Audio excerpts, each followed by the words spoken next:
Thanks for downloading this episode from Teachers Talk Radio. You can find the full schedule and listen back to all our shows at ttradio.org. Enjoy the podcast. Good evening, everybody. Welcome to Teachers Talk Radio. This is the second time I've been on in 2 nights. I can't believe it. Because last night at 6, if you missed it, we were talking about how to reduce incidences of violence in schools with Andrew Old and a few other people. So if you missed that, definitely check it out on the podcast. I think it's well worth a listen to, if I do say so myself.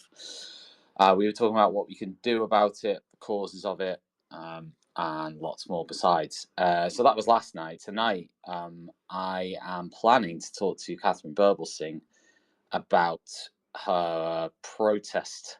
I don't know whether to call it a protest movement. I'm going to ask her. But her March for Children that she's announced. Sort of this march in London, which seems to be encompassing quite a few issues, actually.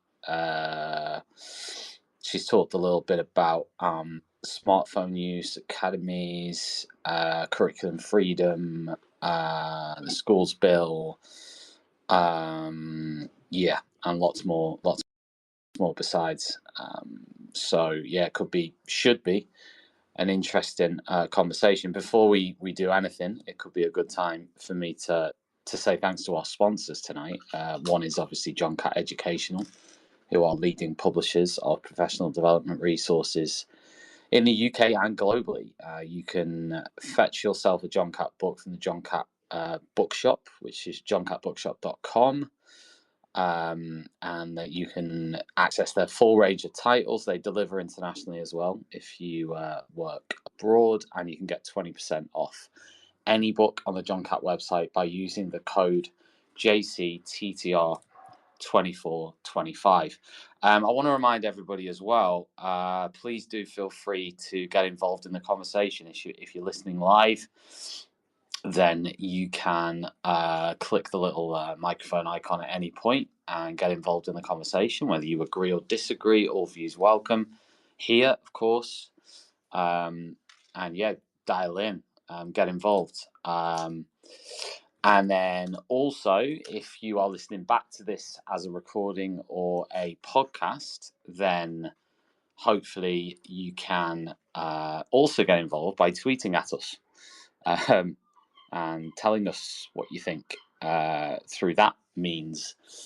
And of course, if you are interested in never missing a show on Teachers Talk Radio, then definitely sign up for our newsletter on the website.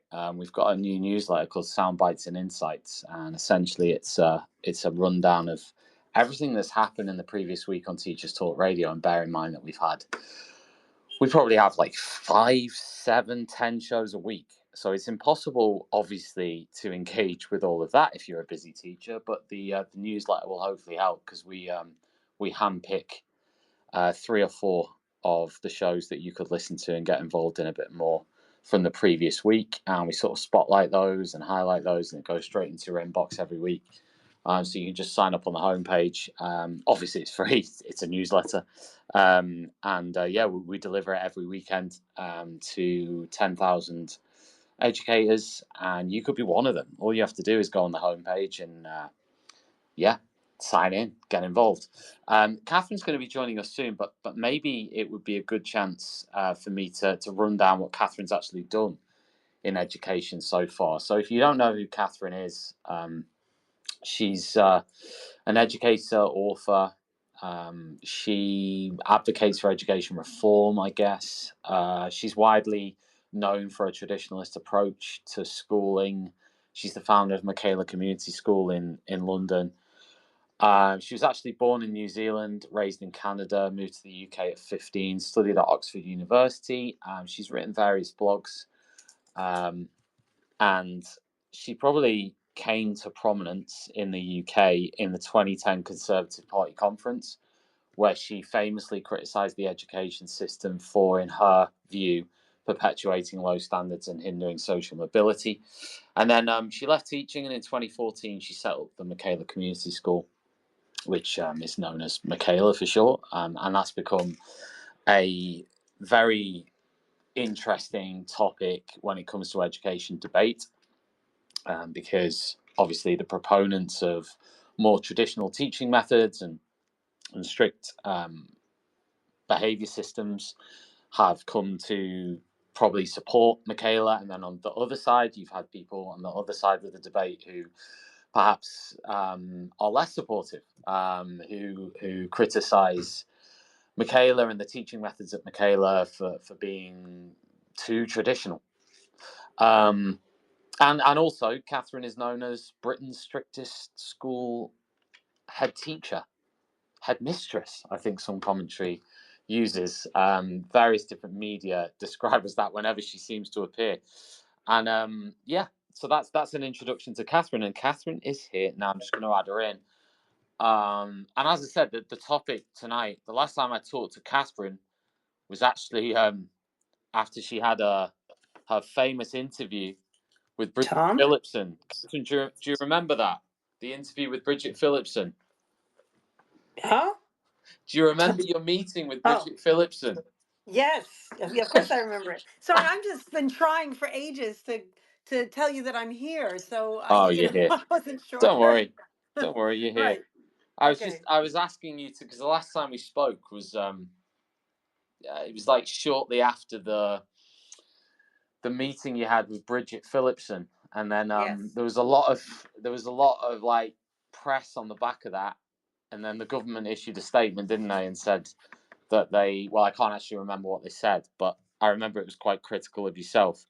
Um, Yes. I And mean, filled with a load of lies. But anyway, go on. well, in essence, what's your? I mean, you've had a couple of months have passed since that, so has anything changed since then? Have you sort of reflected on it in any way, shape, or form? Are you sort of comfortable with that? And where are you at with that? Nowhere really. Same position, which is that I wish Bridget Phillipson would listen to school leaders, and she's not. It's the same position I've always had, um, which is a great shame. I wish she'd visit successful schools and find out why they're successful and be interested in understanding what makes schools successful.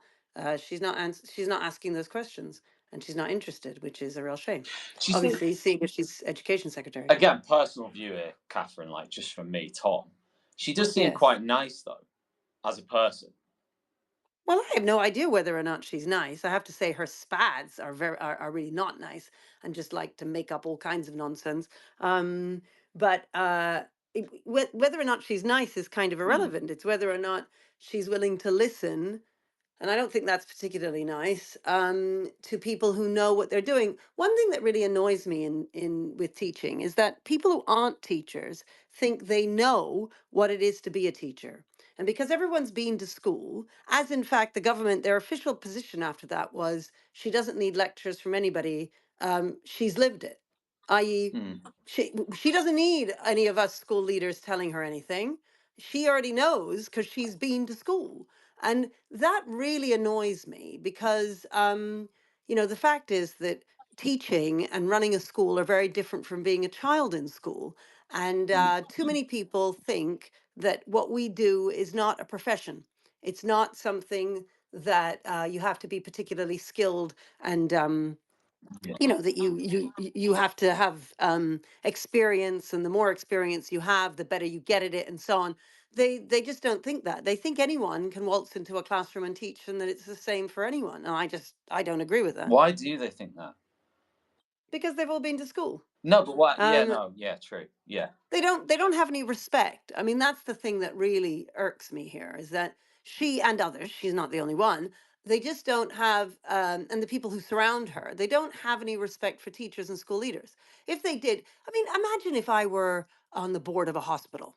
There's absolutely no way that I would be telling doctors and nurses and I don't know, the people who work in the ambulances and so on. I wouldn't be telling them what to do. I'd be asking them, how do you do your job? What is needed? What makes it easier for you to do your jobs well? What's the difference between a hospital that runs well and a hospital that runs badly?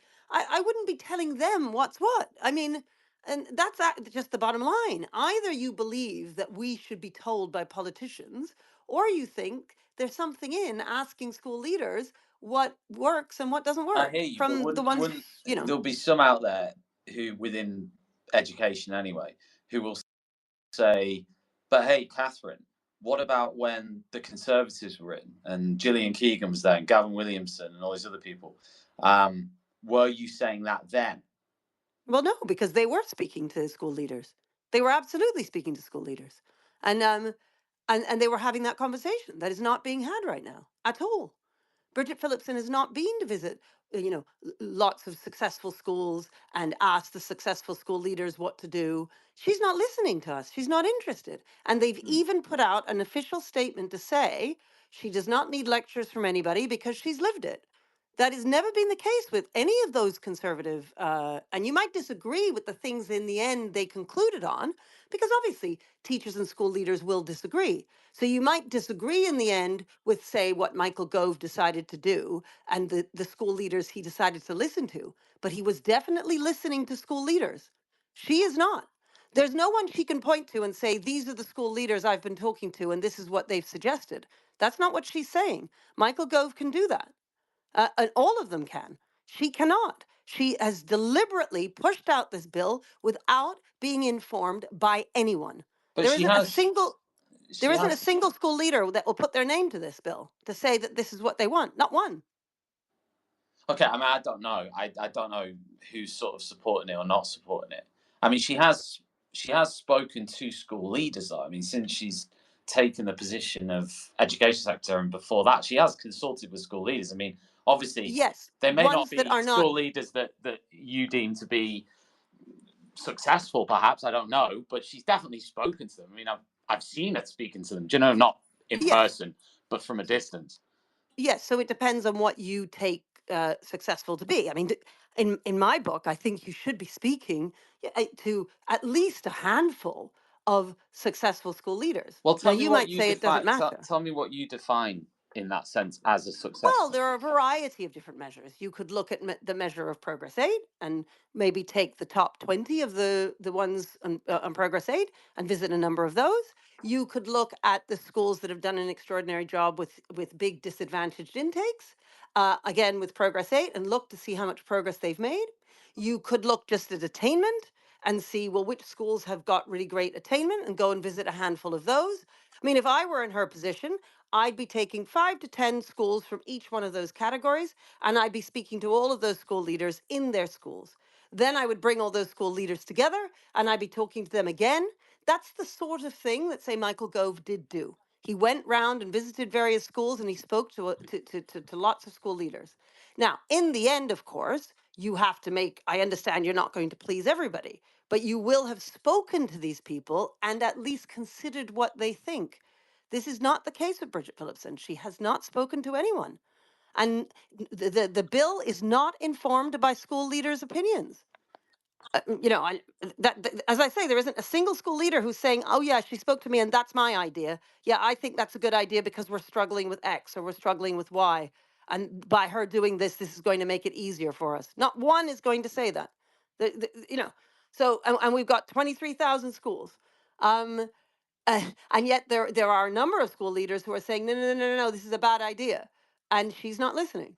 So, we're just talking about who she is as a person. I don't really, I mean, we can spend most of Yeah, our I mean time that really was talking just about the issues of the yeah, I bill. mean that was just quite a trite sort of personal. Is it purely personal observation from me from a distance that you know she seems all right as a person, which is I agree with you. Like in some ways, that's completely irrelevant to like what we're discussing now. Um, but I just thought I'd throw it in there. Yeah. Well, uh, as I say, I don't know. You can be nice, but if you're not even willing to listen to the people who are doing the job, but I have to say, you Catherine, the know, only thing I would say is I hear you, but I don't believe. It's difficult though to say that people like Gillian Keegan and Gavin Williamson and various other people did the same thing. It's very difficult to look at that and say they listened to school leaders and teachers. It's quite well, difficult. a number of those people. I mean, there were so many education secretaries. Some of them were Well, just, they were just there. there's a question for you. Has an education secretary ever really truly listened to a bulk of teachers and school leaders in Yeah, I think what Michael they've done? Gove did. The thing is, you've got to look and you've got to think. Kit Mulhouse, for instance, was an education Yeah. secretary, but he didn't do anything. So who cares? If you're an education secretary and you don't do anything, well, then I suppose it doesn't matter if you're not listening to school leaders. If you Yeah. come in and do stuff and you do big things, because she's doing some really big things here, if you're going to make some big changes, then one, there has to be a reason for making those changes. There has to be a problem that you're trying to solve. Two, you should be taking advice on whether or not you should be doing that. So Michael Gove made lots of changes and he did take lots of advice. Now, admittedly, there are some who disagreed and some who, not everybody thinks in the same way, but he most definitely spoke to lots of school leaders. But could you argue, though, that Bridget Phillipson, she did ask for that meeting with you, right? So she did Yes. go, And she didn't listen to a word I was saying. no, but by doing that, she didn't have to do that. Yes, and she gave me 30 minutes. I was told very clearly at the beginning, you've only got 30 minutes. There's no way. Remember when you and I spoke about doing this Yeah. event? I said, well, how long are we going to have? Because it takes a long time. And that's with you as a teacher. If I'm going to explain this to a non-teacher, you need a couple of hours, right? Okay. You need her to come and see the school. You need her to make an effort and go and visit the schools.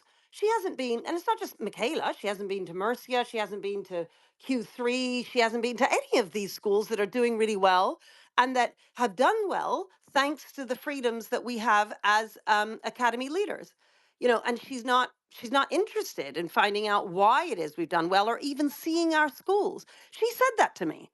She actually said in the meeting, well, I go to see the schools that aren't doing so well because those schools deserve to have people visiting them. Which, the fact is, I don't have a problem with her visiting those schools, but I do find it odd that those are the only schools you're going to visit. I mean, like, that's just weird. It's a weird mindset to think I'm going to go and see the schools that aren't doing very well. And I'm not going to go and see the schools that are doing well. And I'm not going to speak to those school leaders. It makes no sense to me. Yeah. So she may be nice, but we should expect more from our education secretary. Catherine, I knew me starting off with that with me. I knew you'd love that when I started off with that about her being nice. Need a smarter way to teach? Wish your lessons had more impact? Eduflix.com. Stream educational films for teachers and students in or out of the classroom. Keep students engaged. No ads.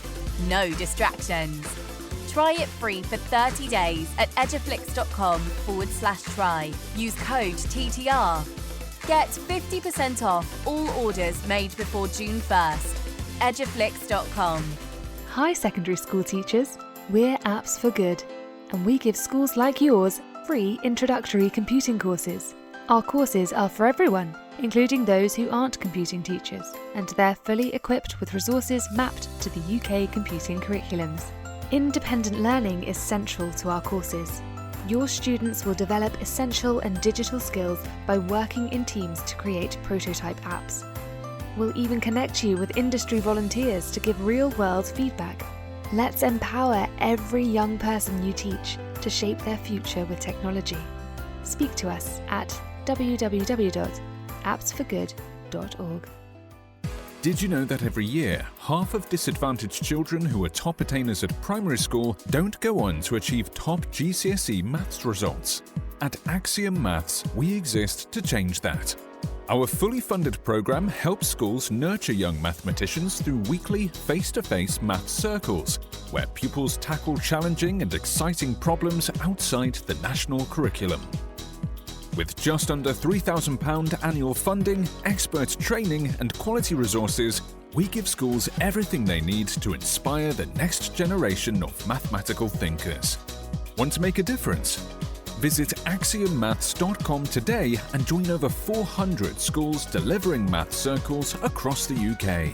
This show is brought to you in partnership with John Catt Educational, publishers of professional development books and resources that support great teaching and learning in schools around the world. Don't miss out. Level up your professional development today and visit johncattbookshop.com to explore the full range of titles. Use the code JCTTR2425 for 20% off your order. Happy reading. Yeah. Well, we should expect more. What I find often is that teachers they don't have enough respect for themselves. So it's not just that other people look at us and go, well, you're just a teacher, and we know what to do better than you do for your schools. It's that we teachers ourselves don't expect much of how people treat us. And we go, well, she's nice enough, so that's good enough for me. And I just think, well, why is that good enough for you, Tom? It shouldn't be good enough. You should expect more of your education secretary. No, I mean, me on a personal level, I definitely do. I mean, I would expect a hell of a lot. I mean, I'd be the same, I guess. Obviously, I don't know. I just, I wanna. I don't know. It's tough, isn't it? I mean, who could do that job well? I mean, would you ever want to do it, education secretary, if someone asked you to? Well, I'm not much of a politician, and I like children, and I like running my school. But there are a number of people. I mean, Wes Streeting, for instance, put him in there any minute, any day. I'd be very happy. I mean, Okay, that's there's interesting. Why is that though? because he's someone who listens. He g- he Yeah. goes into the hospitals. He finds out what's going on. He talks to people. You know, he's a reasonable guy. He's not somebody who's saying, I know best because I once went to have a heart surgery, right? I know how to run hospitals because I once went to the doctor. That is not what he's saying, right? She, Mm, however, is actually saying exactly that, right? mm, She's lived it. mm. Okay. I mean, we'll move on from Bridget Phillipson in a minute because I want to talk to you about this thing, this march, this campaign, this protest, right? But before we get on to Yeah. that, do you think do you like? And again, tell me, Catherine, if I'm wrong here. Like, literally, you can shoot me down, no problem at all. Has it got like because of that meeting? Do you think it's got a bit personal though with you and Bridget Phillipson? Is that or No. no? No, Bridget Phillipson, look, what has she done? She's trying desperately just to stay out of it's to stay quiet, right? She's not talking about the bill. They're just pushing it through. And they're pushing it through quietly while the rest of us are asleep. That's what they're doing. What her job is to keep quiet while this just gets pushed through with their majority, because the more noise we make, the more of a pain she becomes to Keir Starmer. That's how politics works for anybody. It's not just her. When the prime minister puts people in positions of ministers and so on, he wants them to just get on with the job quietly, especially when you have a huge majority, and then they can just push things through and nobody says anything. They become an annoyance to the prime minister when people are agitated and making noise. So that's what I'm doing. I'm making noise deliberately because I'm trying to say, hello, there are people here who she's not listening to. And I know that there are a number of school leaders who perhaps don't have my platform or are just a bit too frightened to say anything. They're not able to say anything. And I'm speaking on behalf of them in order to get somebody to listen. Because if we don't make any noise, this bill just goes through and nobody's listened to any of us. Our lives completely change, the schools completely change, and in 10 years when we look back and go, gosh, what happened to our schools, why have they all fallen apart, we then realize, oh, you can work it back to this bill. It's just that nobody ever said anything at the time. So I'm trying to say something here because I feel it's my duty to do so, because I have a little bit more freedom to be able to do so. Not all head teachers are in my position to be able to say anything, and I'm trying to make enough noise so that people take notice. Unfortunately, I think a lot of people don't realize how many bills are being pushed through Parliament on all kinds of things right now. And because Labour has a massive majority, they're pushing through loads of stuff that lots of people would think, hey, wait a minute, I don't necessarily agree with that. But because we're all busy with work, we don't know we don't realize what's going on. And I would argue that there are many teachers who have no idea what's necessarily going on, even with this particular bill, this schools bill. They don't know because people are busy marking their books and teaching their classes, and I get it. But the fact is that this is how things change without us even realizing. And then we look back and we go, wait, what happened?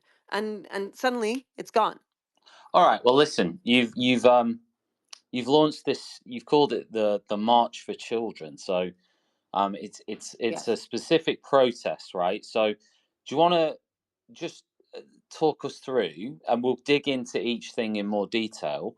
But if you just outline first the key things that you're annoyed about at the moment. Yeah, well, let me talk about the school stuff because I think the people on this Yeah. call would be teachers, Yeah. So let's talk about the school stuff because we have made it more general than that, to include, say, home educators, for Okay. instance, who are very much against the bill for the reasons that it takes some of their freedoms away. Fine, that's a separate thing, but they are definitely involved in this. But let me talk about the school stuff. So. Um, let's take uniform as one thing, as an example. And here's an example of where somebody, the education secretary, she has no idea about the importance of uniform. So what she's saying is we can only have three branded items of uniform.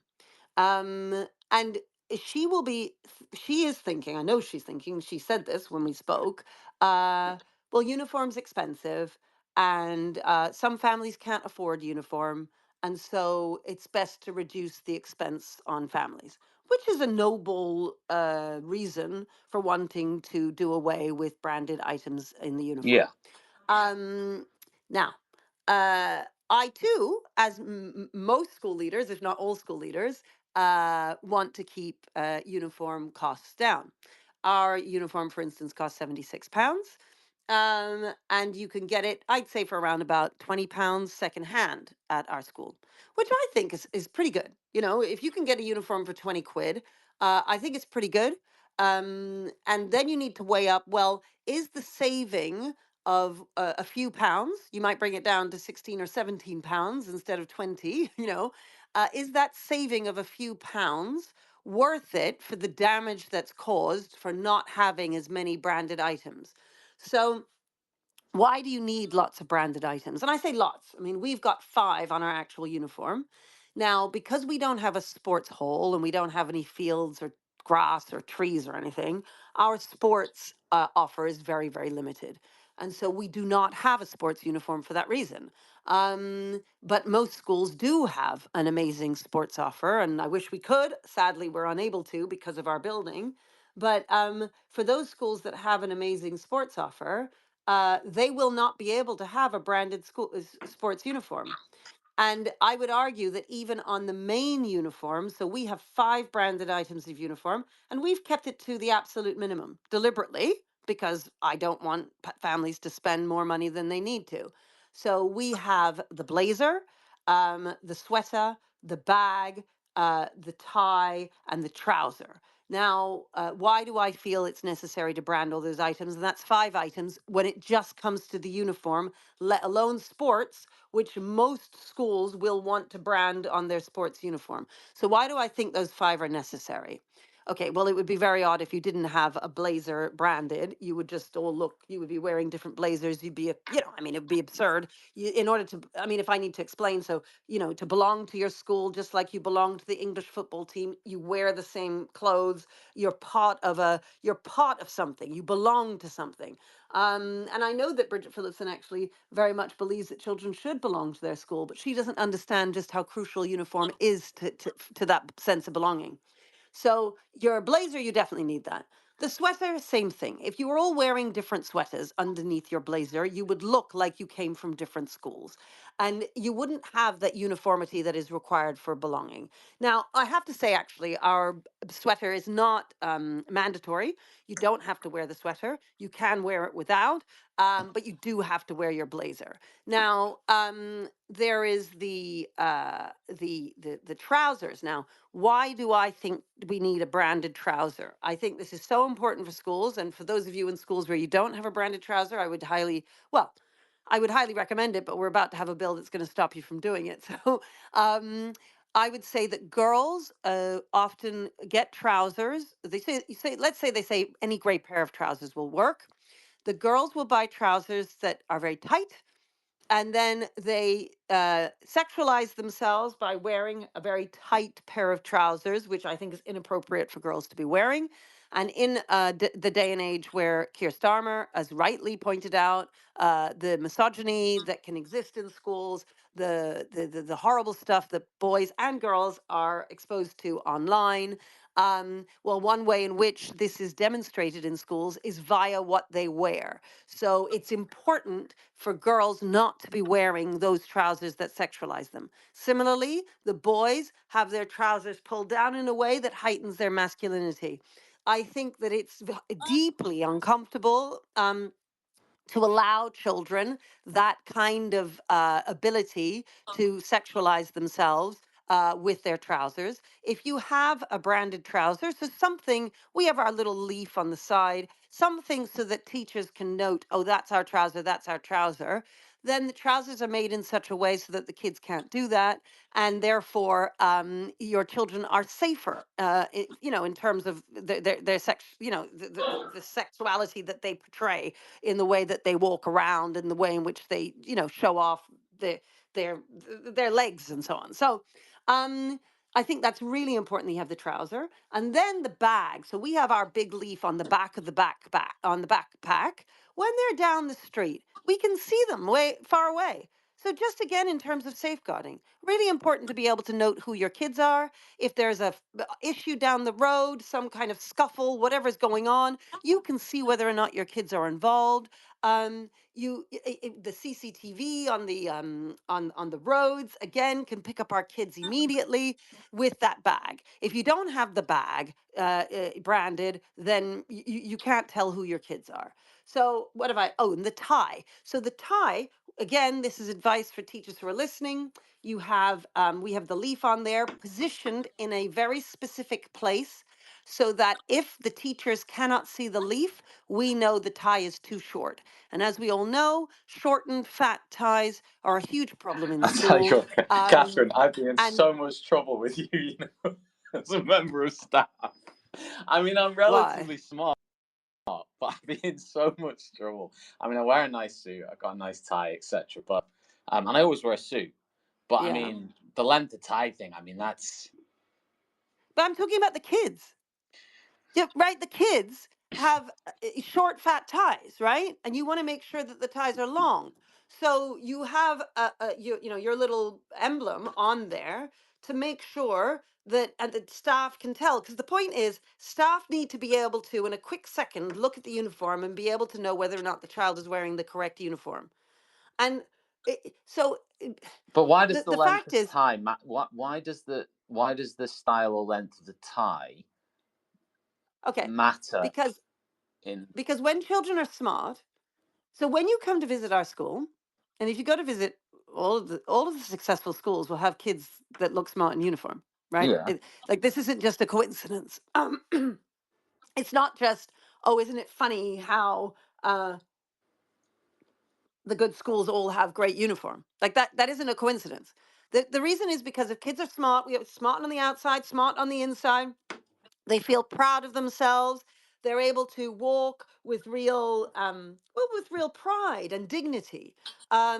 We don't allow coats on inside the building, for instance, deliberately, so the kids can show off their blazers and their badges that go down the side.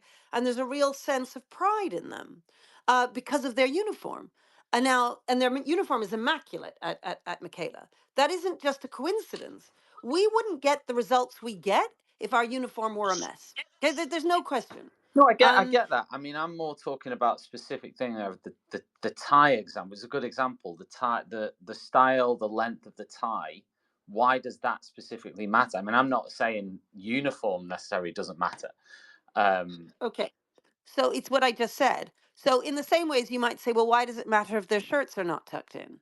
It matters. What they look like matters, right? If they look a mess, they are not going to perform at the same level as they would do if they looked smart. It's really important that the kids be smart. It's really important that we hold our standards high. And in fact, and so this is something, for instance, my arguments over the point about uniform, look, We at Michaela will survive if we have to cut the leaf on the tie, for instance. We'll survive. Okay. And we'll survive because we've already got our sense of belonging and we've already got our culture. I'm arguing this for all of you guys. I'm doing this for all of you. Okay.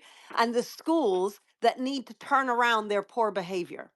If you're already a good school with excellent behavior and excellent uniform, those schools will survive this point on the bill.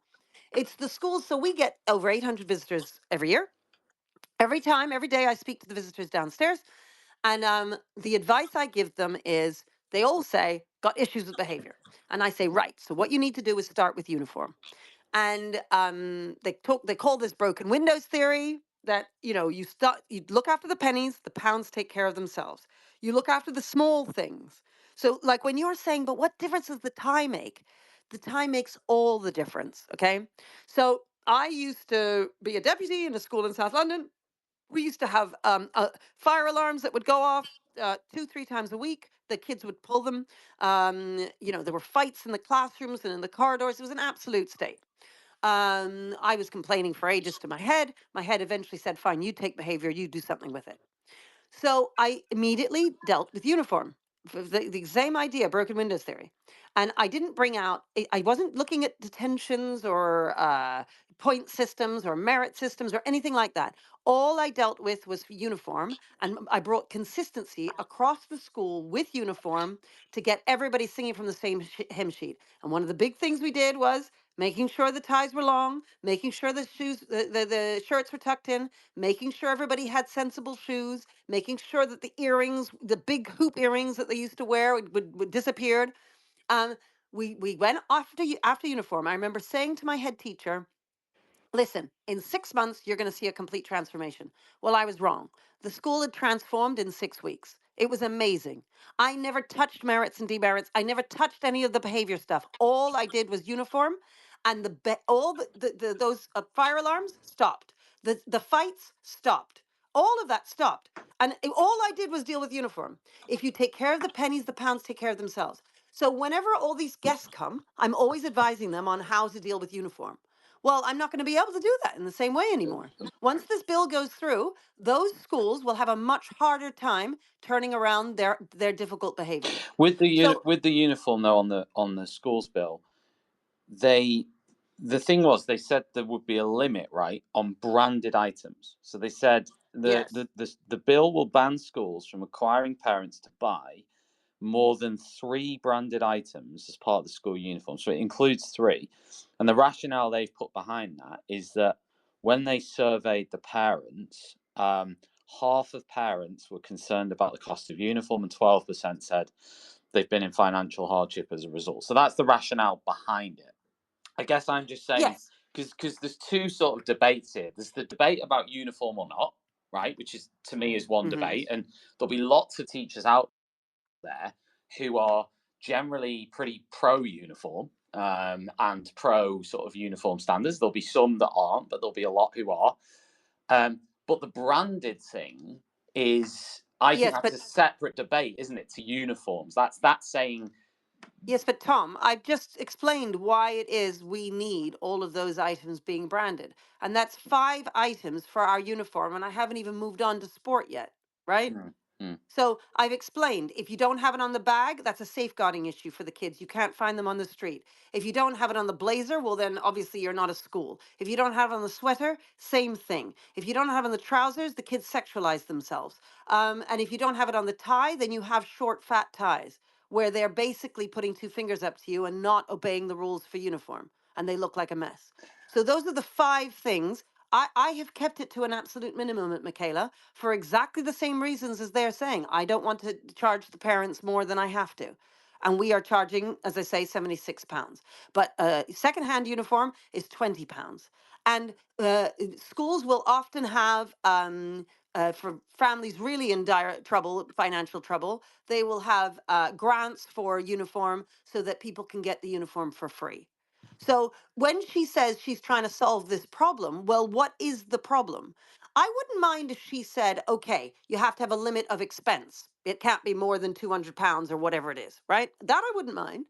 But to attack the branded items, I have a problem with that because she does not understand how important it is to have those different branded items. And if she were to speak to successful school leaders, I've just given you my rationale for why it is we need to have those branded items.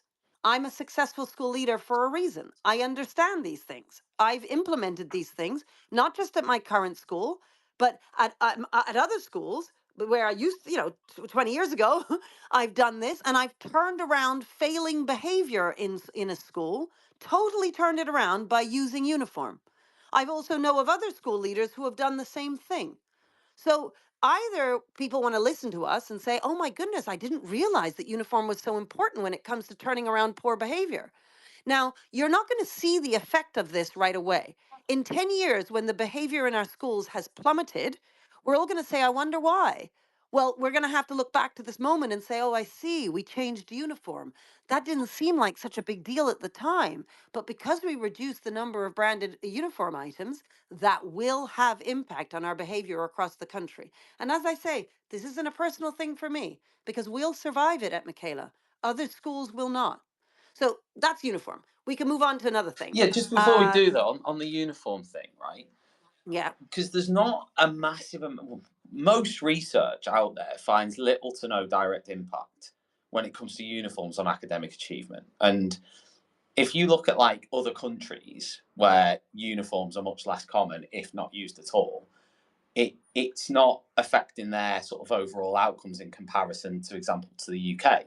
I'm not saying that's Okay. an That's argument for us to ditch uniforms. I'm just saying it. okay. Well, hang on. So that's an interesting point that you're making there about other countries that don't use uniform. I don't know what you mean about the studies because all of my experience in all schools, go and visit any successful school and you'll find good uniform. Um, it's the number one piece of advice I give to friends when they say, "Where should I send my child to school?" And I say, stand outside the various schools and see the kids when they come out of school. What does their uniform look like? If it looks like a mess, then I wonder about what's going on inside the school. If they look smart, then that tells you at least something about what's going on inside the school.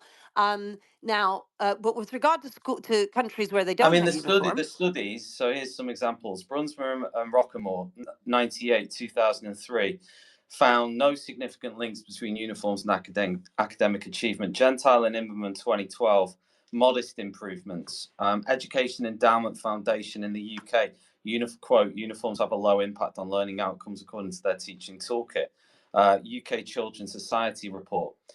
okay, Brand. well, I'd like to see the details of that because, as Well, I yeah, say, you I'm go and just giving you visit a the heads up. successful schools and you'll find excellent uniform, right? Um, but and also, it's about results, but it's also about the happiness of the children. It's the Mm, safety of the children. It's the safeguarding of the children walking down the street. I mean, it's not just about results. It's also about the sexualization of children. These are the things that I was just talking mm, about. Those are the main things. mm, But I also think when children are happy, then they're more likely to get excellent results. Which is why the schools that have excellent results have excellent uniform. But your point about other countries, which is an mm, interesting point, mm, um, that point is if you do not have uniform, that is fine. That's a different thing from having a uniform that is undermined all the time. Yes? So what I always say to people is if you're going to have a uniform, you need to make sure that it works for you. Otherwise, don't have a uniform at all, right? Because if you don't have a uniform at all, then the kids aren't constantly breaking the rules. yeah. If you have a tie and you've told the children, so this is a really interesting point because you were saying, what's the point? Why do we have to have? Why do we care what the tie looks like? Okay, so if when year sevens start, if you look at the year sevens in your school, Mm, they will have long ties. yeah. And then over time, they start to shorten their ties and they make their ties fat and short because that's what's cool. And that's their way of putting two fingers up to the school and to the teachers. That's what they're doing when they're doing that. They're saying, I know you've told me to make it long, but I'm not going to. I'm going to do it my way. Now, when you allow kids to get away with little stuff all of the time, the bad kids, the naughty kids, need to stand out. They have to go even further than that. So if everybody has short ties, then they think, well, what do I have to do? I have to have a big fight to stand out, to show that I'm badder than the next kid, right? because everybody has fat ties. If everyone has long ties, then to demonstrate that you're a bad boy, you or girl, I mean, I say bad boy as an expression, it doesn't have to be a boy. Um, in order to demonstrate that you're a bad boy, you can make your tie fat. But when everyone has fat ties and that has been normalized, a culture of undermining the school has been normalized. What you're saying to the kids is, I know we have rules, but we don't expect you to follow the rules, so it's okay. And then when you say to them another rule, we want you to be quiet in your lessons, they think, well, you didn't really mean it when it came to the ties. So I don't suppose you really mean it when it comes to being quiet in my lessons. You see, if you have uniform, you need to enforce uniform. If you don't have uniform at all, so in Canada they don't have uniform, well, Yeah. fine. That's okay. I'm not criticizing those Yeah. schools. Yeah. That's Yeah. Yeah. okay, No, I get right? that. That's what I was getting at. Is that part of it in terms of if there's no uniform, then that's the rule, isn't it? That there's no uniform. So That's you right. what you're saying is you just want whatever the rules are to be followed and followed properly.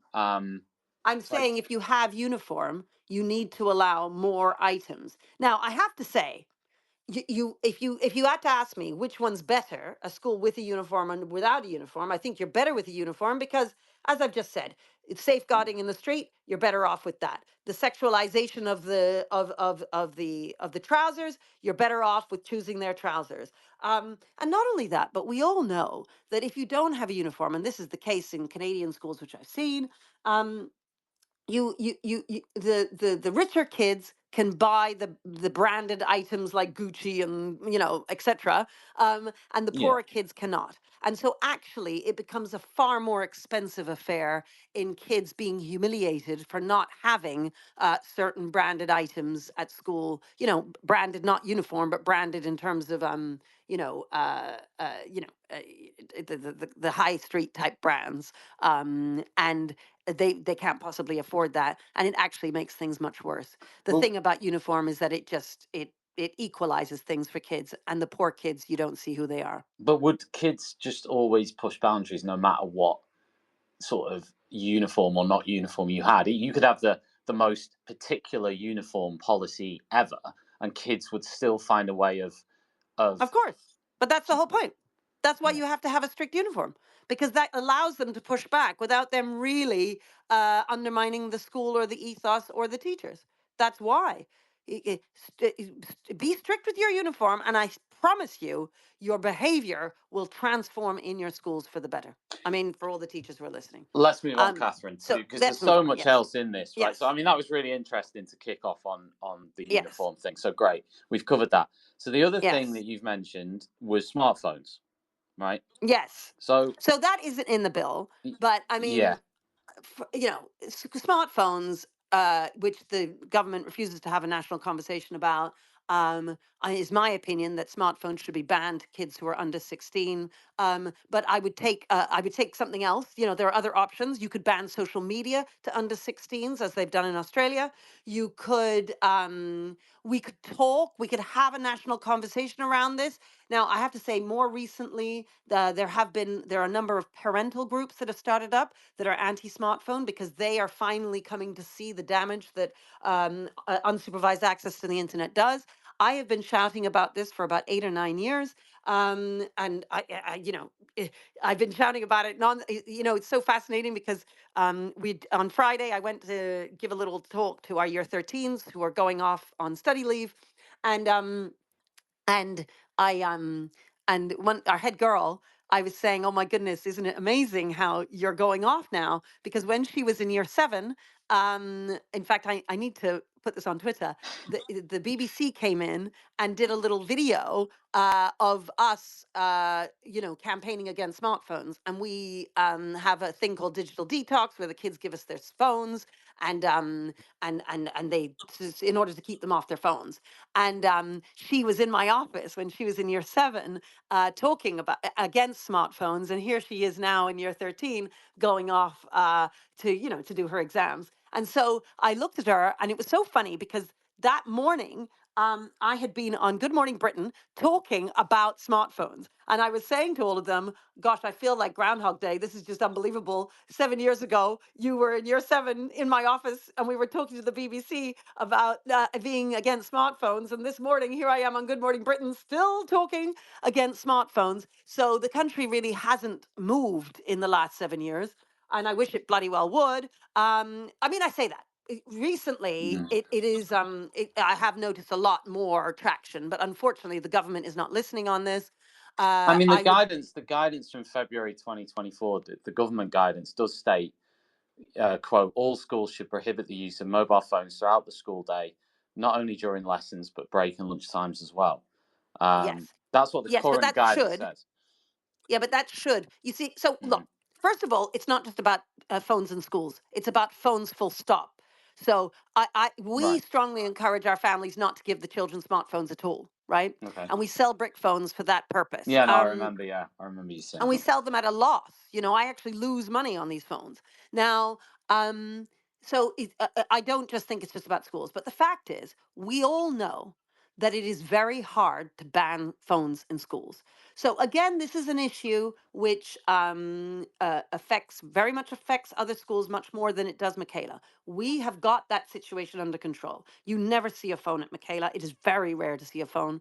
Very rare to hear a phone. Every now and again, you might hear a beep, because a kid has left it on by mistake in his bag or something. I mean, it's very rare.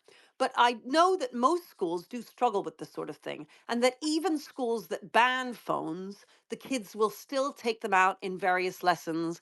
That the teachers are under a lot of stress trying to deal with that. We will all know of schools where head teachers are under the impression that the phones are banned, and that in fact you'll find if you go through the school that you'll see phones out and about sometimes. You'll see their earphones in. You'll see them with their phones out in the Mm. corridors and at Mm. break time and at lunchtime where they're not talking to each other, and that this is a common occurrence. Not only that, but you also know of lots of schools, especially in the private sector, where they're all on Chromebooks and on iPads in their lessons, and that this ed tech has sort of taken over, and that the old fashioned writing, reading in lessons is gradually disappearing. I think that this is a great shame, and Is it a problem? is really quite That's an worrying. interesting one that Catherine at the end about the writing point is. Mm, I mean, like me personally, I don't know about you, but me personally, hmm I will probably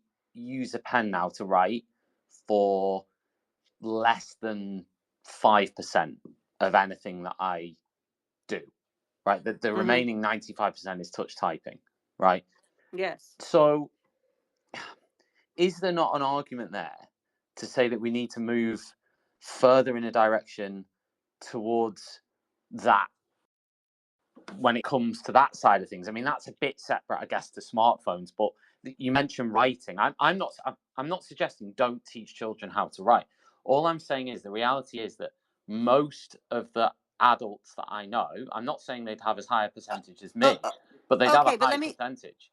Okay, but let me just stop you there. You just said you're not suggesting don't teach children how to write. Well, as you know, being a teacher, there are many children who leave school really not being able to write properly. Hmm. You have to do tons and tons of reading and writing if you want all your children to leave school being proficient at Yeah, both. yeah. And that's all we do. We don't have any iPads. We don't do any of that stuff. Our children are very adept on computers and are very good on phones and so on. You don't Mhm. have to teach them that stuff. You do have to teach them the reading and the writing. And our children, there isn't a single child who leaves our school not being able to read and write really well. And that is because we do it over and over and over again in the lessons. And you have to, especially if you have kids coming from deprived communities, because otherwise they're just never going to learn how to do it. So I just think the smartphone thing, I mean, there are kids who are dying. I mean, I just like when I say dying, they're the TikTok pranks. There's these mums at the moment who are trying to get information from TikTok to find out what their child was doing just before he did a prank on TikTok and then died, right? I mean, kids are dying, honestly, and they can't get anywhere.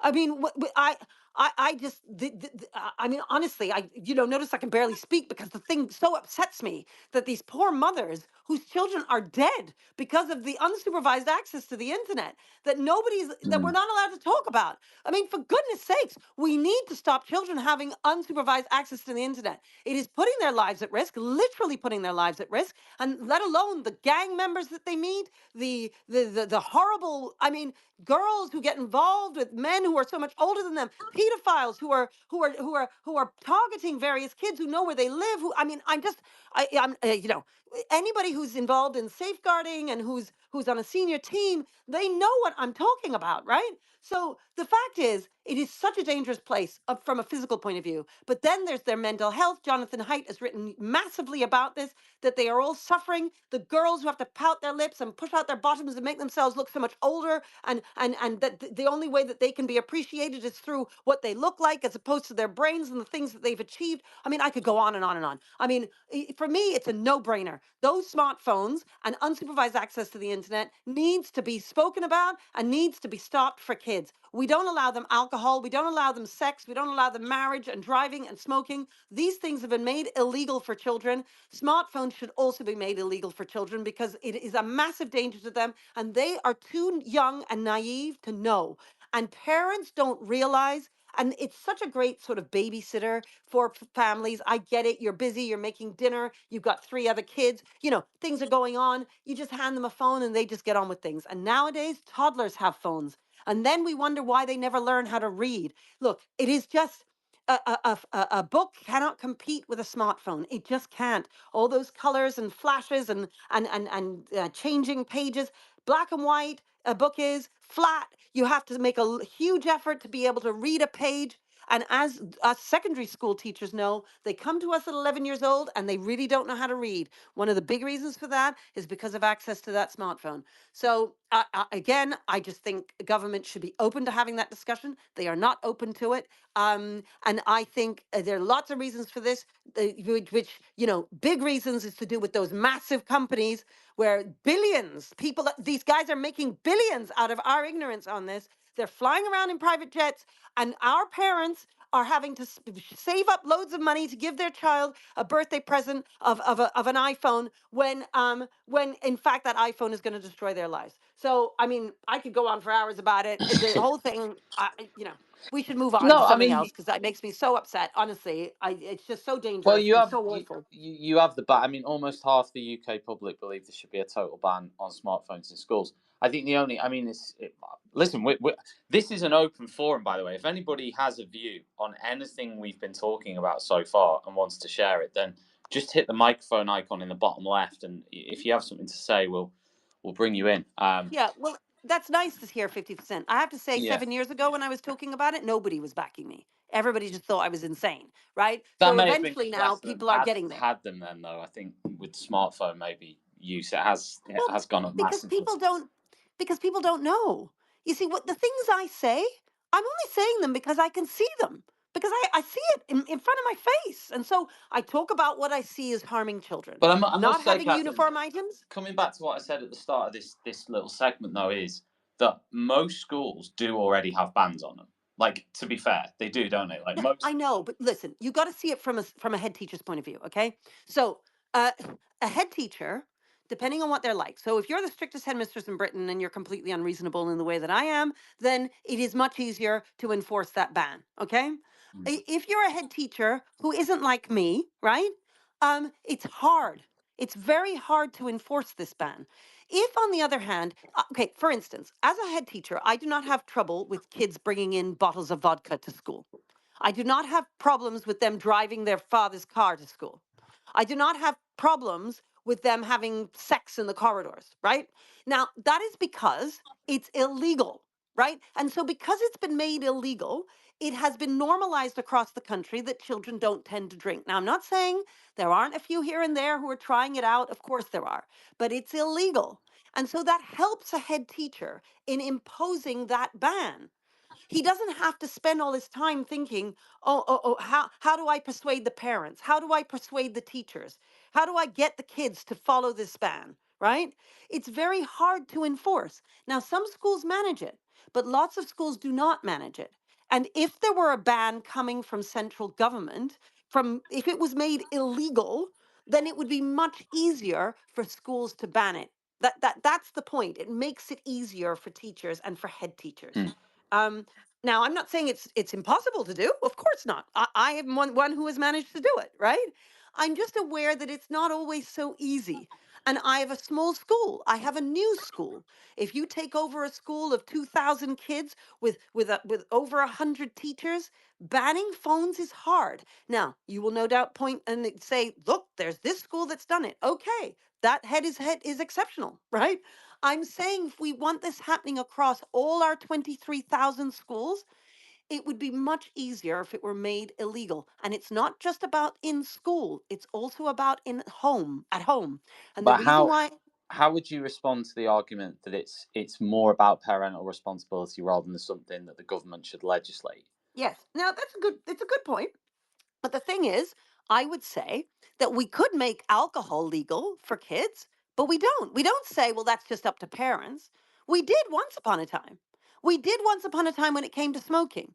But then, because the evidence that was so overwhelmingly demonstrated how dangerous these things were for children, that we then used our legal system to ban this for children. So I do think that there's a role for government. I am not a crazy libertarian just saying freedom for everybody. We shouldn't, forget about government. Government shouldn't exist. I think there's a role for government. And I think this is a role for government and I know there are families, a lot of my followers, for instance, get very angry with me and they say, why are you saying that, that's parents should parent, is what they say. And I always think, well, if you're a single mom, you've got 2 jobs, you've got 4 kids at home, it's very difficult to do that. And fine, if you're a mom at home and dad goes out to work every day and you've got 2 children, it's much easier for you to be able to do it. So I don't want to rid them of their responsibilities, but I do recognize that parents, just like head teachers, need support with this because it is so addictive and it's so it's everywhere, isn't it? Like it's so hard to get that phone under wraps, and I think we need help from the law. But Chris has called in. Chris, do you want to share a point? Yeah, I think Catherine's absolutely right. I think it's hard to impose that in secondary schools, and I know the conversation is mostly about the secondary bills, but think about the primary schools as well. Mm. You know, teachers in primary schools are having to cope with certain children in year 6, maybe even year 5 now, that got full access to phones. And I think if you ban it from the secondary schools, then that filters down to the primary schools, and the children that see their older brother, older sister on their phones or taking their phones to school that go to primary schools, surely, primary schools as well need help in this. And consequently, if you do ban them, it will filter down. It takes time, right? But it will filter down and it'll help the primary school heads as well. Thanks. Yeah. absolutely, I'm not suggesting not. I'm saying under 16, so that includes all the But are you primary saying, age kids. Catherine, just to be clear, are you saying ban smartphones full stop for under 16s in and out Yes. of school, unsupervised Yes. access? Yes. Now, look, I recognize that is a rather extreme position to take. I get that not everybody will agree with me on that. That is my position. I would accept the middle road of banning social media, for instance, for children, or banning them in schools, for instance. There are alternatives that are not as extreme as my position, but yes, my belief is we should be banning them for kids under the age of 16. There is that. Need a smarter way to teach? Wish your lessons had more impact? Eduflix.com. Stream educational films for teachers and students in or out of the classroom. Keep students engaged. No ads. No distractions. Try it free for 30 days at eduflix.com/try. Use code TTR. Get 50% off all orders made before June 1st. Eduflix.com. Hi, secondary school teachers. We're Apps for Good, and we give schools like yours free introductory computing courses. Our courses are for everyone, including those who aren't computing teachers, and they're fully equipped with resources mapped to the UK computing curriculums. Independent learning is central to our courses. Your students will develop essential and digital skills by working in teams to create prototype apps. We'll even connect you with industry volunteers to give real-world feedback. Let's empower every young person you teach to shape their future with technology. Speak to us at www.appsforgood.org. Did you know that every year, half of disadvantaged children who are top attainers at primary school don't go on to achieve top GCSE maths results? At Axiom Maths, we exist to change that. Our fully funded program helps schools nurture young mathematicians through weekly face-to-face maths circles, where pupils tackle challenging and exciting problems outside the national curriculum. With just under £3,000 annual funding, expert training and quality resources, we give schools everything they need to inspire the next generation of mathematical thinkers. Want to make a difference? Visit axiommaths.com today and join over 400 schools delivering maths circles across the UK. This show is brought to you in partnership with John Catt Educational, publishers of professional development books and resources that support great teaching and learning in schools around the world. Don't miss out. Level up your professional development today and visit johncattbookshop.com to explore the full range of titles. Use the code JCTTR2425 for 20% off your order. Happy reading. Argument of like smoking's a good analogy, is everybody sort of thought that was all right for ages, and then obviously Exactly. further down the line they were like, this isn't really all right, and then they started, and now we would take it for granted, a little bit like when the smoking ban in restaurants and bars and restaurants came in, and people just started doing it, and then they stopped doing it, and it was almost like an easy transition. Right, Exactly. all those things. Exactly, And I Tom. don't think, I remember. You youngsters won't remember, but I remember, the restaurants, the bars, there was smoke everywhere. And then suddenly this law came in and boom, overnight, it just disappeared.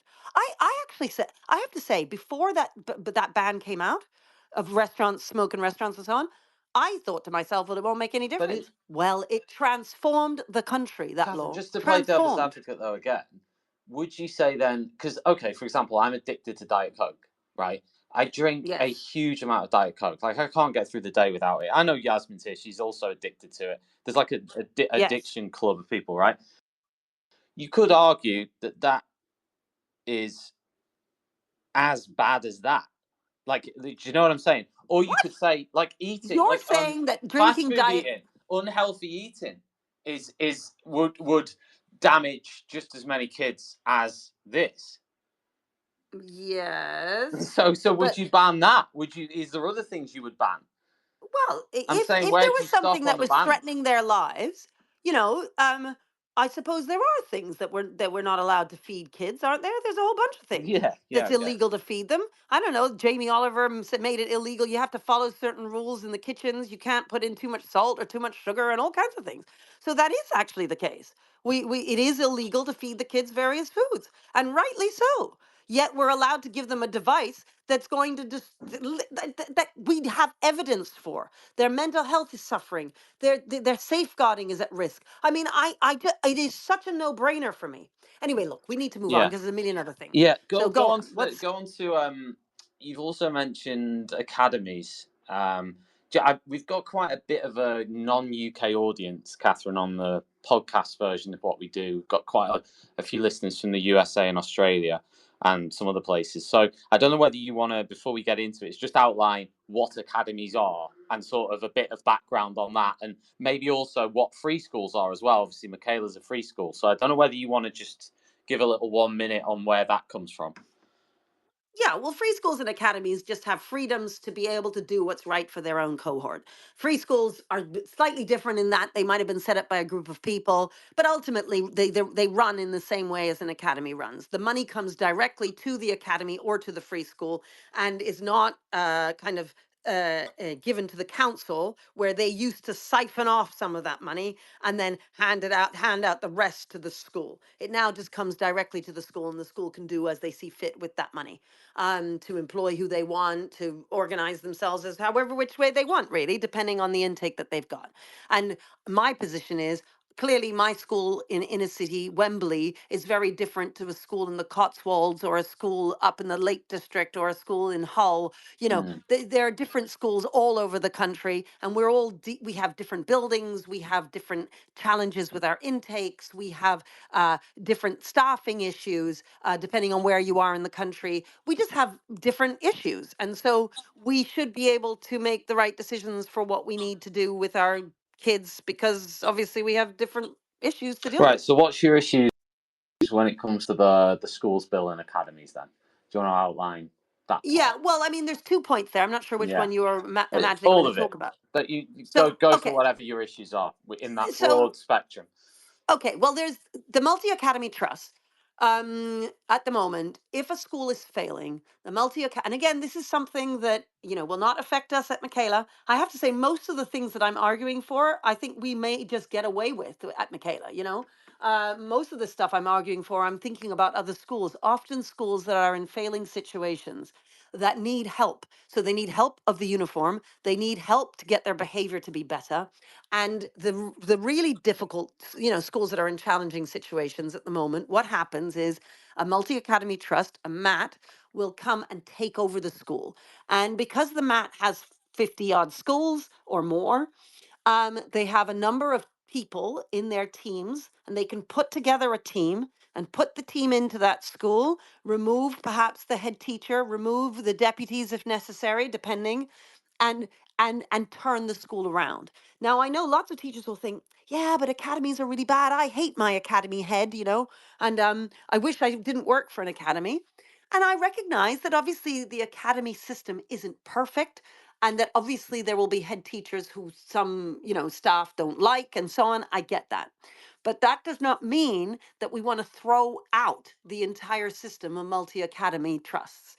um, at the moment, what this bill will do, it will stop the Multi Academy Trust from going into the school and owning that school. So it belongs to that Academy Trust, and then turning it round and being held to account for the turnaround of that school. Instead, there are going to be these RISE teams made up of disparate people who will go in and advise schools that are struggling or that are failing, and saying, why don't you try this, why don't you try that? But there is no accountability. That's the key point there. And there is no ownership. So, to help people understand that this on the call, what does that look like? So, you imagine in your department, um, let's say you're an English teacher and you've got your head of department, your head of English. And the head of English meets with you regularly in department meetings, and all of you are together and you all talk about what you're doing for year 11 and what you're now doing at year 7 and so on. And you all share a common goal of raising the profile of the English department, of getting better results this year in your GCSE English. Fantastic. You're all working towards this common goal. Now, partly that's done by the head of department owning that department, feeling responsible and accountable for that department. They're held accountable by the head teacher. They're going to have to go and see the head teacher when the results come out and say, well, this is what we did and this is how it happened. And as they're coming towards that end of, towards the exams right now, they meet with the head teacher every now and again and they say, well, these are my plans and this is what we're doing. And the head teacher will ask about various staff members in the department and so on, right? There's the sense of ownership and accountability. Now, it's the same with a MAT. When a MAT takes over a school, there's an accountability there and there is an ownership. If, on the other hand, the equivalent of RISE teams going into a failing school to just advise, the equivalent in a school would be if, for instance, you had your English department, it's failing, it's not doing very well. Uh, but what happens is, and your head of department isn't very good, and you're not doing a very good job, and there's no real sense of oomph and challenge, and we're moving towards a certain kind of goal. None of that exists in the department. And then what they do is they get some English teachers from other schools in the nearby. And those English teachers every now and again pop in and they give the head of department some advice, and they give some advice to the teachers, and then they go away again, right? Now, that's nice, it's a nice thing, but it's the accountability and the ownership isn't there. because they pop in, they give some advice, and then they go away again, which is very different from the head of department being held to account by the teacher and the head of department feeling a sense of ownership over their department, right? It's the same thing with the mats. Now, whatever it is that we may think of it, a specific individual academy head that we don't like, fine. I'm not saying that that doesn't exist, and I'm not saying there aren't problems with certain academies, right? I'm saying that as a system of accountability and ownership, this is an excellent way of turning around schools. And that is what we've seen happen over the last decade and a half. Since all of these academies have happened, we have risen in the PISA tables. So we went from 21st to 7th in maths. Oh, Catherine, I'm the biggest Pisa cynic though in the world. I am. I can't. Why are you a cynic? Oh, I just can't. I think I'm a cynic of. I'm even a cynic of sort of league tables, exam outcomes, like measures of a 0.1 or a 0.2 on like a progress 8 or something like that. I'm even a cynic of that. But PISA, it's just kids do. Yeah, Okay, even if you think, because of the I can size of it, and understand. it's like a one-off. It's a one-off Okay, thing, isn't it? I just can't. Yeah. but even if you think that, moving from 21 to 7th, it's massive. So I mean, I might understand if you were to say, look, 21st, 18th isn't such a big deal, right? But when you make such a landslide difference, in addition to that, we 20% of our kids used to leave school functionally illiterate and functionally innumerate a decade and a half ago. Now we are considered to have the highest reading results in the Western world, right? Now, again, massive increase, right? But not only that. Okay, let's say you don't care about international, tests. Mm. Fine. Let's say, but there is massive improvement, right? So I would expect you to give at least a nod to that, right? But imagine if you don't. Okay, we all know. We just know anecdotally about what's happening in schools. Those of us who are old enough. Now, the problem is a lot of us are too young to remember what it was like in 2007 and 8 and 9 and so on. We don't remember. I remember. I remember what schools were like. It was completely different. The landscape has totally changed. Not only that, but we have people from around the world, from Australia, from New Zealand, from America. They're all coming over here, visiting the various successful schools that are happening across England. And we can also see the difference between England and Scotland and Wales. Scotland and Wales do not have MATs. They do not have the academy program. Nobody's going to visit Scottish and Welsh schools. The kids are all failing there, right? The fact is that they're only coming to England to see. And whenever people come, so I get visitors to Michaela all the time from around the world. They're not just coming to see Michaela. They're always on a tour of England's best schools, right? So that never used to happen in 2005 and 6 and 7. They weren't coming here to see what we do. And if you compare England's results to Scotland's and to Wales, there's a massive difference. So, even if you want to reject the results, just anecdotally, talk to any of the older school leaders that you may know who run successful schools. They'll all tell you the same thing as I do. Things have transformed. So let me move on because I'm aware that we're running out of time. So that's the MAT point and the RISE teams, and MATs Yeah. really should be allowed to turn around failing schools. Then there is the QTS point. Now, the fact is that I have had over the years various unqualified teachers who have come to teach at Michaela. We teach them how to teach. They do a brilliant job. Now, special schools depend hugely on unqualified teachers. If special schools aren't allowed to have unqualified teachers, this is going to hit them badly. Now, the education secretary has wrote back a bit and gone, no, but it's okay. You just have to apply for them, and then you need to get them this bureaucratic stamp. And I do think it's a bureaucratic stamp. Now, the fact is, I've got, for instance, an economics teacher. He's young. He's 22 years old. He's just out of university. He's from the LSE. Bright guy. He's come, he's decided he's going to teach for 5, 6 years, and then he's going to go into the city and earn a whole load of money. Now, he says to me, he's absolutely adamant. If he had known that he would have to do this bureaucratic thing of of QTS and PGCE and so on, there's no way he would have come into teaching. So the fact is that he's he's one example. I've got other examples, but that's just one of people who've come into teaching, they give something, and then they go. And they don't want to have to do this this QTS business. Now, the fact is, if it's understood that it is possible for us to hire good people who then get taught how to teach on the job, as we all know happens all the time in schools, then why is it we're now being forced to get this bureaucratic stamp? Private schools forever have been allowed to employ unqualified teachers and keep them for 30 years. So why is it that school leaders in the private sector are allowed to do that, but now that freedom is going to be But taken away from why us? is it a bad thing though, in terms of saying, you know, teachers should be working to, what they've said is teachers should be working towards qualified teacher status? Because it takes up an enormous amount of bureaucratic time.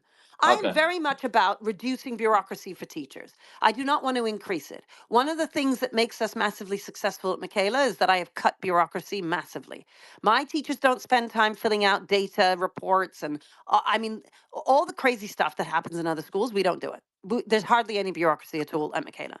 And it means that our teachers can spend their time on the stuff that really matters, planning their lessons and delivering to kids and talking to kids when they're in detention about why they were there and building relationships with the kids and doing all the stuff that teachers love. The bureaucracy that you all hate, I have kept it to an absolute minimum. This is just going to increase the amount of bureaucracy that teachers are going to have to do. And that takes them away from the classroom. And that, in my view, is completely insane. Not only is it going to make those teachers' lives worse, but it's going to prevent teachers from wanting. My teacher, my economics teacher, he would never have come into the profession at all had he known he would have to do this bureaucratic nonsense. So it's actually it's reducing the number of routes into teaching, right? There's a huge recruitment problem in teaching at the moment. We school leaders are crying out for teachers. To have one of our routes of getting teachers into the profession closed is insane. It's insane. And it's not as if we are all worried at the moment because there just isn't enough certification. Do you ever hear teachers saying, oh my goodness, the thing I'm most worried about in teaching is that we don't have enough teaching certificates. If only we had more. The problem with teaching is that we don't have enough certificates. Do you ever hear anybody saying that? No. Yeah, but Nobody says they that. would It's not a argue problem. that's about sort of make sure they have the knowledge and skills to be the best, you know, the training, the Yeah, and I'm telling you that that bureaucratic stamp is a load of nonsense. And find me the teacher who thinks that the problem in teaching is we don't have enough certificates. You won't find a single teacher saying that. That's completely insane. yeah, but isn't that Nobody like a thinks that. rubber stamp of you're qualified enough, you're good enough to be a qualified teacher? Doesn't it sort of regulate it a little bit rather than, you know, No. like, Look, I will find you qualified teachers who are not very good, and I will find you unqualified teachers who are yeah. excellent. Okay? You know this. I know this. Come on. We all know this, right? I mean, come on. We all know this. And nobody cares about that stupid certificate. As I say, there isn't a single teacher in this country, and I put money on this. There isn't a single teacher in this country who thinks that the number one problem in teaching is that we don't have enough certificates. Nobody thinks this, But right? you have to have Everybody some thinks, regulation, though. I mean, there has to be, like, for example, Catherine, you as head teacher, then, are you saying that somebody, like you gave that example of that guy? So if I come up to you and I say, right, I've got a first class honours from wherever the heck, would you see that as, like, how are you judging that person then? Like, are you to employ them, if that makes sense, if they haven't been through particular things to get a qualification or a yes, status? Like, I'm how are judging you? them Is on it how. just off the interview and is it off their degree? Yes. Look, nobody, no school leader is looking and going, how good is your certificate, teaching certificate? There isn't even, this is a pass or fail. Nobody's looking at that. And not only that, but the government says we can still employ people without a certificate. So as long as you say that that's okay, then why should I then spend their time doing bureaucracy instead of putting them in front of kids building relationships? Because that time has to come from somewhere. So either they're going to spend their time building relationships with kids, or they're going to spend it building some stupid file so that they can tick a box to get some bureaucratic certificate that nobody cares about anyway. Right? Yasmin's called in. Yasmin, do you want to say something? Do you want to share a point? Hi, yeah, thanks, Tom. I just had a question about QTS. So, I wanted to ask, is there like possibly room for exploitation when it comes to pay if teachers don't have QTS? Because I've worked in maths where teachers, even with the same experience, are started on different pay points. And, Catherine, you refer to special schools and how it will hit them. I used to be a senior leader in a PRU. And I remember that there were some teaching staff who didn't think that some of the teacher standards applied to them, even though they were teachers in the special school, because they didn't have QTS. So, for example, they didn't think that, social media regulations or the things you post about yourself online didn't apply to them. So I just wanted to ask, do you think that could possibly affect safeguarding as well? No, what they're saying there just isn't right. I mean, you are. I mean, they're just saying that people say all sorts of things in schools. That's not true. If you're working in a school, then you're held by the same standards as anyone else. Although you make a good point about pay. Now, I have to say we don't do that at Michaela. We pay our teachers, whether they're unqualified or qualified, the same amount. But that could be something that we could change in terms of the pay, and to make sure that unqualified teachers are paid, once they've done a couple of years or whatever it is, that they're paid the same as a qualified teacher. So that is a good point, and I'd be happy with a change on the rules in terms of pay. We do pay our teachers the same, whether they're qualified or unqualified, but that's just because I think that's what's right. It is true that I wouldn't be forced to do that, and that could be changed. But to insist that everybody's spending their time on this bureaucracy, we need to be reducing the amount of bureaucracy teachers do, not increasing it. And I would say that the number one reasons why teachers leave teaching, it's because of behavior and because of workload. And the workload is the bureaucracy, right? These changes are going to increase the behavior problems and increase the bureaucracy rather than diminish. They should be reducing the bureaucracy, and they should be reducing the behavior issues. Quite the opposite. I mean, you make some the other valid thing, points, Catherine, because I mean, there's been a lot of sort of not complaints, but there's been a lot of people who've looked at like the ECF, the Early Careers Framework. So it's increased workload, it's increased. it's massive. And Yeah, then what people the have other to thing do. is recruitment. So recruitment is a huge problem for school leaders. What is this bill doing? It's actually going to make recruitment worse. So the bill is bringing along more behavior problems. It's increasing the problem with recruitment, and it's increasing what's the other one I just said? I've got, the behavior, bureaucracy, and recruitment. All of them are going to get worse with this bill. And those are the three big reasons why people leave teaching. But can right? Can I be like one of your cynical detractors, Catherine, for a minute, and Yes. go into their voice? Why, like for you personally in your school, or I don't know, a leader like you in a school like yours? There's not many, but they exist. So what is the particular thing there? Is there anything particular where you're going from a purely selfish point of view? Like, is there some benefit there for you, if that makes sense? Like, have you got more of those sorts of teachers who you want to? I've got two at the moment. Okay. But yeah, I could have some in the future. Yeah. The way in which I advertise would change, so that, so yes, that one, the uniform issue, I can dodge. I can get, well, I say dodge. I can survive with that, but I know that other schools will suffer because of that. The recruitment issue is going to affect us. There's no question that will also affect us. And the bureaucracy point, with regard to QTS, that will affect us. So, but one of the things, and I keep coming back to this, and again, I'm playing devil's advocate, but part of this is true. Things didn't improve. You can't say that when it comes to recruitment, for example, things have been in an awful state under the last government, and even prior to that, the coalition. Like things that have been dire for ages. So, like these changes, as much as the arguments stand. Tom, how old are you? I'm 40 now, Catherine. Right. Okay. So listen Thanks to me. for reminding me of that. Yeah. Listen to me.